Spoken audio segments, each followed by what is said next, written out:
Hello, it's Tamara Lamore, CEO of BKT Northwest. This month, we're talking about one of the biggest challenges our agents face: what to say when prospecting so they don't sound like every other agent. To give you a unique perspective, I brought my operations manager, Albana. She works closely with our team systems, processes, and she sees firsthand how the right approach, the scripts, and follow-up helps our agents stand out, all while keeping the conversations natural and authentic. With that, I'm going to hand it over to Albana. She's going to show you how our systems make prospecting feel effortless and effective. I hope you enjoy the video.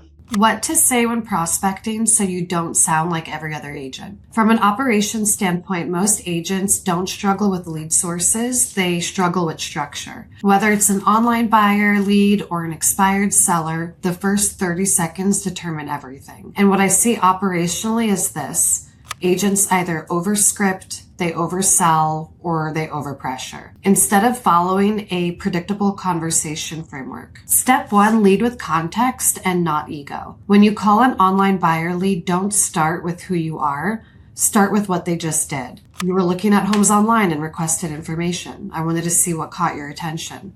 That immediately lowers resistance. And for expired sellers, it's similar. They've already gone through months of frustration. So acknowledging that experience changes the tone of the entire call. From a system standpoint, both calls begin the same way: orientation, relevance, and professionalism. And step 2, diagnose before you prescribe. Operationally, this is where most agents fail. They jump right away to pitching instead of asking what frustrated you about your last experience. What stood out about that home? Are you still hoping to move or reassessing your plans? These questions uncover pricing issues, positioning gaps, communication breakdowns, expectation mismatches, and when you understand the real issue, your follow-up becomes more strategic. Step 3 is offer structure and not promises. Here's where our systems matter. When we speak to a seller, especially an expired, we don't promise better marketing. We walk them through the preparation, positioning, and pricing. We explain the structured process behind every listing: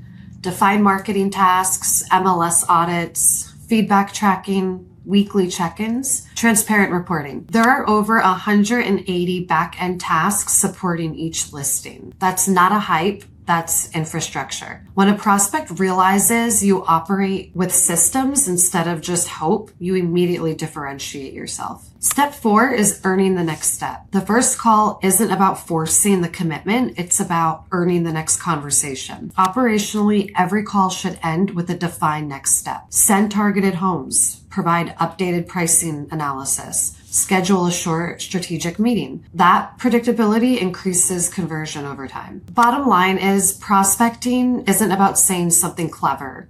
It's about clear context, strong diagnosis, structured solutions, and defined next steps. When you operate from systems instead of emotion, your prospecting becomes consistent instead of chaotic. If you want to tighten up your call structure and build prospecting into something predictable, book a strategy call. Let's build the framework behind your conversations.